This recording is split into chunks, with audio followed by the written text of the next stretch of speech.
Nothing on earth can challenge the determination of Imran Khan and his team. And we will prove our worth.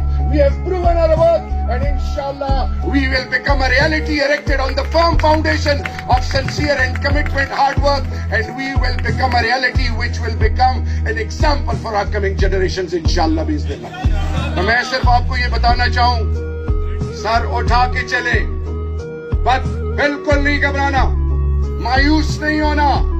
कौम की बेटियों को सलाम है, वो कौम की बेटियों ने अपने ईमान के सौदे नहीं किए। कौम की माओं को सलाम है, कौम की माएं, उन्होंने, उनकी दुआएं आपके साथ है, कौम के बुजुर्गों की। और जवान तो मेरी बुनियाद है, मेरा फख्र है, मेरा गरूर है। The hope, the pride, the future of my motherland is the youth of Pakistan. So आखिर में they say let's hear the bell is ringing, calling us to the bright future.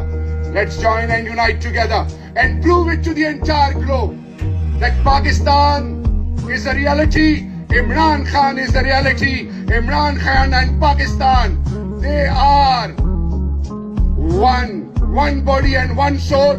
Future is our. इंशाल्लाह हम वापस आएंगे, बहुत जल्दी आएंगे। ये हमारा मुकाबला नहीं कर सकते इंशाल्लाह।